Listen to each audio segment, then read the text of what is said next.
Here is the story for the Michigan State Spartans heading into this year. You see Michigan State coming off kind of a stunning exit in the NCAA tournament last year.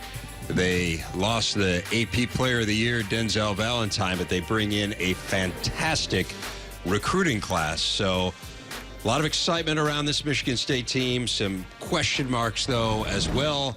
We're joined by the Hall of Fame head coach of the Spartans, Tom Izzo. And first of all, congratulations on that. I mean, you've been a Hall of Famer in everyone's mind for quite some time, but now you literally are in the Hall of Fame. What was that moment, that whole weekend like for you? Well, I was just looking at that overview, and those first two things didn't make me feel like it was a Hall of Shamer here. I've got to be honest, they really have skewed a little negative, a few of them. No, I don't blame them. I felt the same way. That was the worst defeat ever. But as I said then, I say again, Middle Tennessee outplayed us, But the Hall of Fame was incredible. It really was. And when you get to do something that, that so many people had an impact in helping you. And I said it there, I say it all the time, that the difference between a coach getting there and a player is the player gets there on his laurels, the coach gets there on the player's laurels.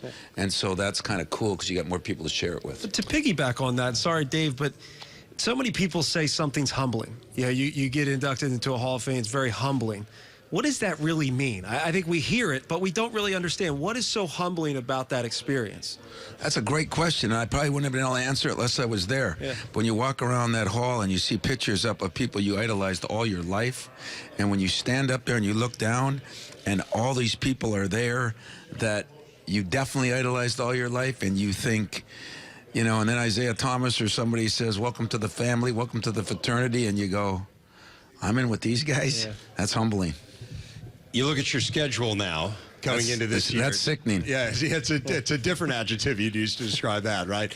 I mean, first of all, the level of competition is crazy, right? I mean, the Arizonas and the Kentuckys and the Dukes, but you are traveling all over the globe to play them. I saw you saying it was something like 13,000 miles in 18 or 19 days. What do you think when you look at that schedule with as young a team as you have? I love my AD, but I think I should, I was going after him for a while there. It just worked out that way. There were a couple unique things. The game over in Hawaii, one game against Arizona, but Pearl Harbor and, all the things. And we've done so much with the military. I think that was a plus.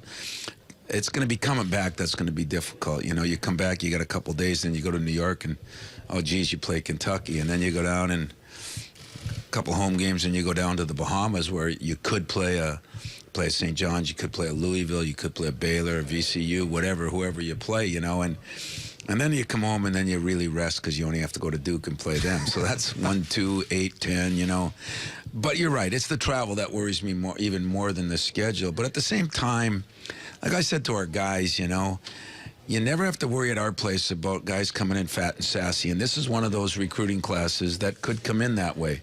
They'll get that knocked out of them quick, and then we can, get to work. And if we find ways to win those games and play well, then, it's probably because they handled a little success right. So, as always, it's a little bit off more than we could chew. When we made the schedule, you figured Deontay Davis would be back, but at the same time, it's exciting. It's fun to have preseason practice and know you've got arguably one of the toughest and most grueling because of the travel schedules anybody's faced. Now, Coach, I've had to play against a Tom Izzo team, and I think a lot of us think of a Tom Izzo team and you think toughness, you think experience, and you think leadership. And that's something that you might be lacking this year.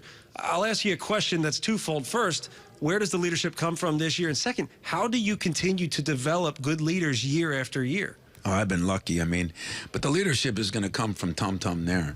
And, and he, you ask him yourself, he's not necessarily our best player, but he might be. Draymond Green put it well.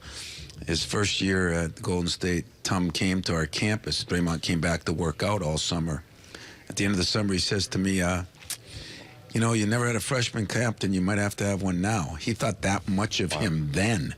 And he hasn't disappointed at all. What I think we have, we got 4 freshmen that are going to play. We got a lot of upperclassmen that are going to play, but we have no big egos. So whether Tom's, sometimes you need your best player to be your best leader. And I think there's enough respect for him that he's going to be our leader, and I don't think there's any question in anybody's mind. It's going to be him. But there'll be times on the court when, he's not on the court that is going to be a concern of mine, and we're going to have to get some. Maybe it's an Aaron Harris. Maybe it's one of the young guys. Somebody's going to have to step up. I've been lucky. They always have. You talk about the class you have coming in, highly touted. A lot is expected of them. How is it that you continue to get these guys that fit your system? I mean, is this a concerted effort amongst you and your staff to say these are guys that fit, these are Michigan State guys, or not? I mean, there might be certain guys that you pass on if they just don't fit. Well, I'm always trying to get the best players. My staff, Dwayne Stevens, Dane Fife, Mike Garland, have done a great job. A couple years ago, we made the decision that we got to get people that fit. Sometimes you just recruit players, and sometimes you recruit players not only your system, but your culture. And I think we've developed a very solid, strong culture now. And when you look back to Draymond, you look at especially a Valentine lately, in the last 4 or 5 years, that's been a very good culture. And the class we brought in, I mean, I love Miles. He's a top 10, top 8, top 6, whatever he is, player that has no ego. When you talk to him, he's just a good kid. He's a tough kid. He's athletic. Josh Langford and Winston or Cassius are two guys that I think are going to be really good. And the fourth one is a guy that I thought would probably take a year. Yeah. And two things happened. One, we lost our kid Ben Carter right now. But two, in all fairness, Nick has been better than we thought. He's kind of like a poor man's Zach Randolph, and tough and good around the basket. Not just a poor man, but a poor man. Man. When you played 16 years in the league, yeah, you're right. It's like Valentine. It's still a poor man's magic. Yes. Coach, you mentioned Carter in the injury. I mean, it feels like there's been some other stuff that you've had some other injury concerns. Bring us up to date as much as you're comfortable of where everyone stands. Ben Bizarre. And in fact, as we talk, Ben's getting operated on now, so we'll know a little bit more. But we knew it was something with his ACL, so it doesn't look great, but we'll find out more. But this summer, we had Kenny Goins that had a little knee surgery from last year. We had McQuaid, who is going to be a very good player. We really love him, but he missed some of the summer with a hernia surgery. Bizarre injuries. So. We've had some injuries, but some of them for last year. But thank God, right now, we've got a lot of kids that seem to be very healthy. We've got, if anything, we'll be a little fresher and get burnt out all summer. I worry about that they improve enough. But I like my team. I don't love them yet because I haven't seen a game. Right. But I like them because they work their tail off. They've spent a lot of time in the gym. They've handled themselves in the classroom. And this team... we can survive that early schedule, because how it is, John, with confidence for an athlete. Yep. You got to have confidence, and we're going to have to survive that early schedule. But if we do, and either way, I think we'll learn from losing, or we're going to learn from winning.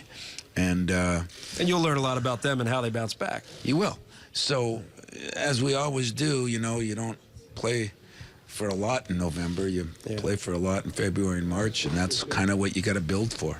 Head coach of Michigan State, Tom Izzo, always a pleasure. Thanks for dropping by, Coach. Thanks, guys. Thanks, Coach.